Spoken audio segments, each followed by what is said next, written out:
So Dad's just painting the tires here, getting them ready, and still got to install the bearings, races, and seals. The bearings and races are in. Oh, bearings and races are in. Okay. And so he's got to let all this dry. The spare is ready. It's got new bearings and races and seals. Okay. This is the spare here. And there's Daisy Puckatawagan Garbage Dog. So, our plan yesterday was to get the tires back on, and I had to leave early. Dad's got 4 tires mounted here now. He's put on the caps. We still haven't greased anything here yet, but Dad's already maneuvered over to this side here, and we're about to put on the last 2 tires. And Dad's got it braced up here with the That's a special stick. special stick. So you don't ruin the seals. Okay. And so he's going to just place these in place here. And there's one. I'll get the bearing on. And he's already pre-greased the bearings. And then we're going to put on the caps. He actually had to drill out one cap to put on a grease nipple already. So we're going to get that last one on there and put the bearings back on. And possibly today, everything's going to come off the cribbing here. And we're going to move the dunnage out of the way, and we'll see how it all sets in place. Pre-grease bearing. Okay.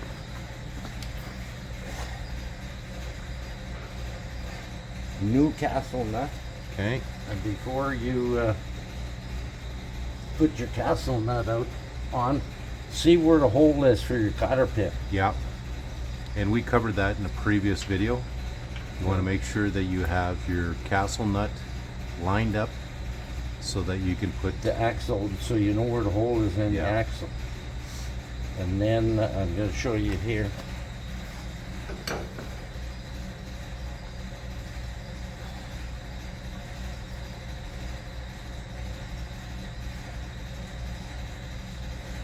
Tight, and then back, quarter of a turn. Okay, so tight and then back a quarter of a turn. And then you got to line up that hole Yeah. right there. You're ready. Okay. And do we have the cotter pin ready? Right here.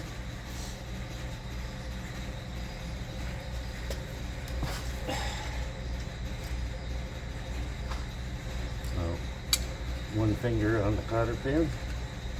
Take the long side like that. And then snip the other one right off. There you go. Because you can't have anything sticking out when you put the cap on. Yeah. And that cotter pin is 2 layers, so there's no way that nut's coming up. Okay. So we've got one more tire to put on, and we've got the cap to put on this one as well. So because of the rough nature of these tires, we were forced to find 3 new ones, and so we got 3 newer tires on this. By new, Plus that one. yeah, we've got this one here's the spare. So this is one of his old ones, and we're making it a spare for him. It is made. And Sealed. everything's all wrapped up there for him, and that's like the spare for him. But we had to put one brand new tire on here, and then 2 tires that we were able to find. Dad still had a lot of work with the rims that he. There's 3 new ones. Yeah, 3 new 2 ones. on the back and 1 in the front on the other side. Yeah. And then, but one of the older tires is now a spare. So, inspecting your and maintaining your tires is in top form.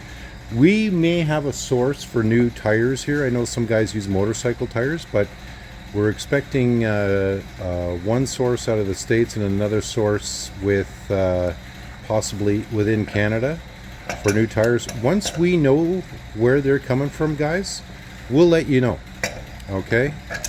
Because we know how difficult it is for everybody to get these. So Dad's just going to continue on putting on the cover cap here, and we're going to check back in. That's at least a couple of turns. Yeah. Because if you don't, you cross-thread it and you bugger up the threads in the wheel. Yeah.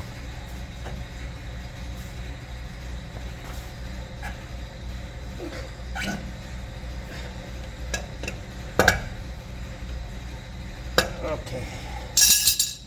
The next one now. Lift that. Yep. Lift that track for me. So we just discovered here that we don't have enough room, and Dad's got a fix here for moving back that part into place so we can get some clearance here for the tire. So Dad's bringing you over the ratchet strap here, and he's going to make sure that this works.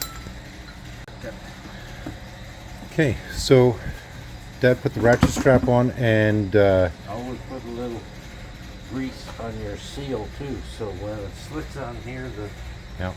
But these are all polished. The bearings or the axles are polished, so the bearing slides on easy. It's all pre-done before we even attempt to put the wheels up.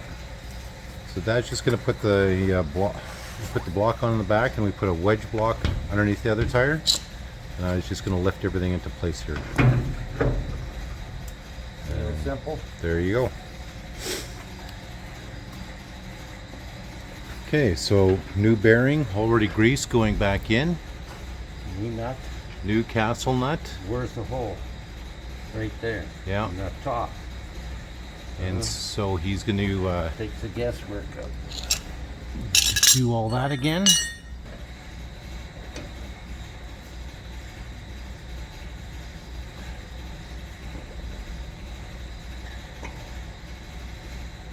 Again, tight and a quarter turn back.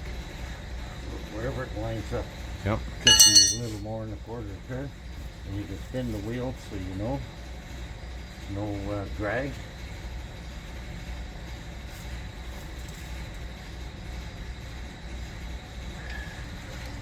So Dad's got a brand new cotter pin in. Yeah, we don't use old cotter pins normally. Cotter pins are cheap. You don't have to be a Scotsman. If worst comes to worst, put a nail in there. Yeah.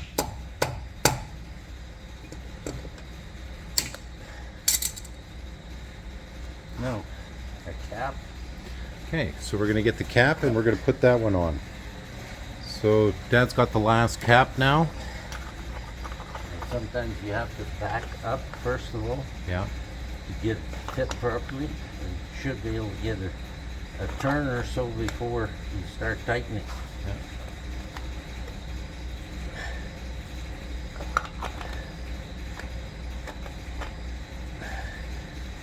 Some of these caps are 50 years old, Yeah. so the threads are getting worn. And I find the easiest way, if your wheel is free, is tighten them like this.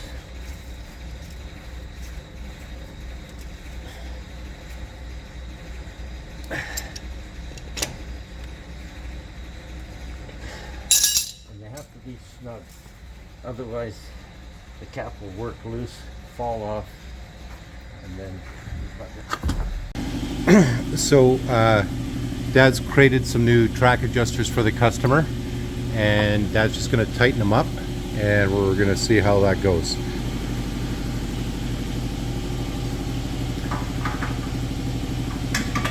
So Dad's just putting on a socket and an extension here for the track adjuster, and then he's going to try and impact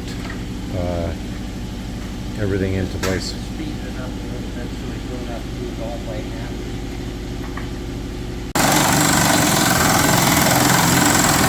So as Dad's tightening up the track adjuster here, Give it a little bit more. the slack is coming out of this this track, and you can see it adjust ever so slowly there. That's it. But that's on this side. That looks about as much. But once we get the tracks down, you'll see how much of a gap there is. Then you'll know better.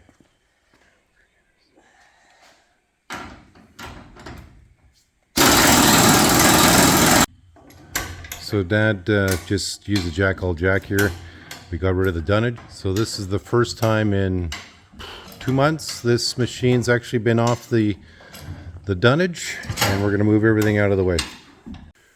These are supposed to be special rods that guy from Wanless brought, but I don't think they're any better than grade 8. Okay. Maybe not even that good.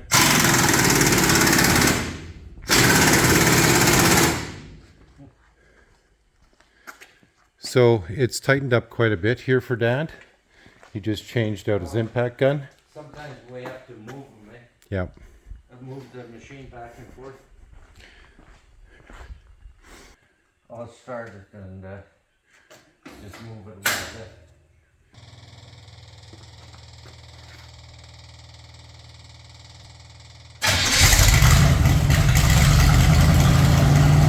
So Dad's just started it up here because we want to be able to move it just back a little bit. And it's not going out of the shop yet, but we want to make sure we can properly adjust the tracks.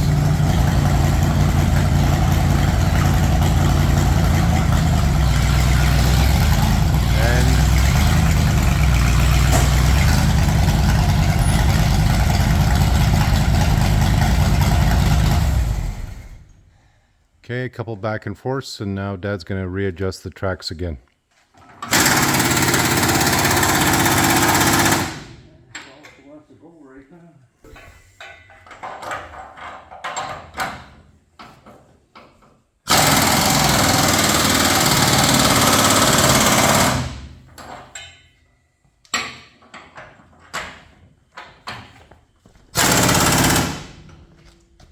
Might have to jack the ass end up a wee bit. Starts good.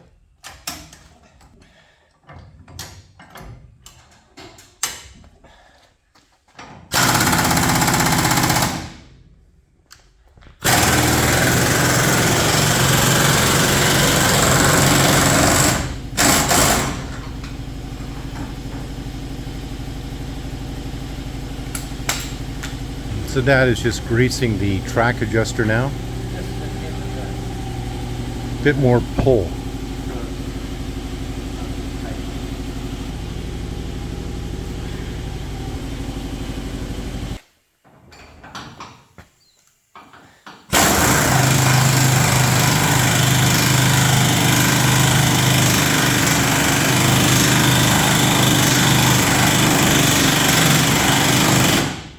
And you can see if you put grease on the threads on the bottom of the nut, then there's not so much drag. Eh? Yeah, you saw just how quickly everything tightened up when Dad put the grease on the track adjusters.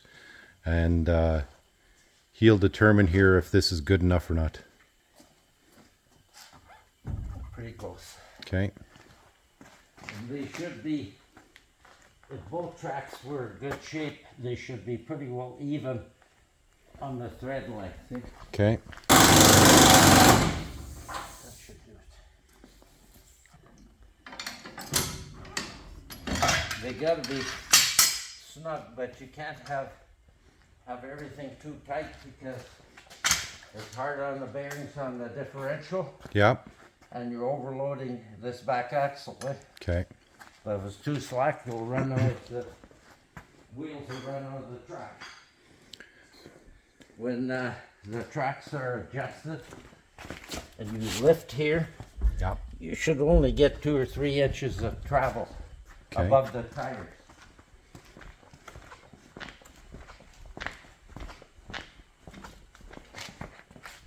It's good.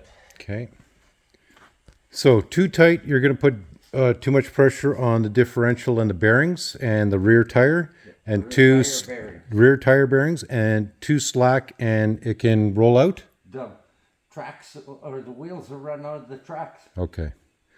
So you got to find that sweet spot for yourself, and am I playing some playing around? And then another thing, after you run it a little bit, and the track seems to be down a bit, you get yourself an 1.1/8 open end, and tighten them to the desired Okay. or tightness, whatever you call And having good track adjusters also definitely helps. You don't want ones that are bent. Even, straight. Yeah. Not bent like a bow and arrow. If you come to the side, you can see how straight they're. Yeah. So there you go. We've seen these where they're like this coming off. So that's the time to replace those track adjusters. Well, we'll show them what it looked like when we took them off. Got a sample here. Oh, okay. Well, let's see the sample. All you needed was a chunk of rawhide or something, and you had a bow and arrow. Yeah, okay. So there's a definite bow to that. And that's the cheapest rod you could buy. So after a few tightens, the threads go for shit. Okay. And then don't put an old bolt on a new thread. Yeah. So Dad, generally as a rule, we replace these, but grade 8 rods is what he uses. And so those should be thrown into the scrap heap of history. And of course, once you got it home and it's yours, you do whatever you like. Yeah. Dad built Winter Road for 50 years, so the last thing he wanted was a breakdown 300 miles away from home. So he rebuilt his Bombardier from back to front, front to back every 2 years and put in new parts where necessary. And one of those would have been the track adjusters. Okay, now So we got the belts back on. Hartley looks really cool. Yeah. What are you going to do now? Oh, right. We're putting on. Guards go on there. Okay. You Good. keep the snow and what you call that. Okay. So Dad's just going And to. he's going to be the sharpest looking guy in his end. Yeah. How's that look? There you go. So Dad's just going to actually, he's just placing them in place right now. He's going to put the glue on the back. That's it. And then, well, the next stop is everything's on the inside here. And We're going to hook up the other battery here, and then I'm going to throttle lever and brake lever. okay, so that's the next jobs here. But this machine now is back on the ground. It moves forward and backward. Shifts nice. Shifts nice, and I could foresee this coming out of the shop or being moved out of the shop so that I can start working on the other Bombardier in the yard probably in the next 10 to 14 days, hopefully. One of the things we notice, guys, is if you're buying parts from anywhere for anything, you might be experiencing a 3 to 6 month wait. So if you know you need parts now, go and get them now, because I literally have been on the phone here for the last week trying to secure parts from everywhere. Yeah, well, the bearings, races, and seals, we waited 3 months for those. And we don't use Chinese bearings and Yeah. seals. So it's anything right now, guys. If one supplier told us anything cast, so anything like metal, like a brake caliper, you could be waiting 6 months for that. So if you need parts, get them now. Anyways, that's our video for today. Unless Dad keeps on going with something else, we're going to cut it off here. That's it for today. So we're just at the stage where we're putting grease in all the tires. I did the driver's side already, 90 pumps into each tire. We're at the second to last tire here, and we discovered that one of the grease nipples is malfunctioning. So Dad's going to put a new grease nipple in here, and then I'm going to continue doing the 90 pumps on each tire. So there's just that one last tire there and the rear tire, and then we're all done. And that should work. Dad's just replaced it, and he's going to make sure that it actually can take some grease, and it's not coming out, so it all looks good.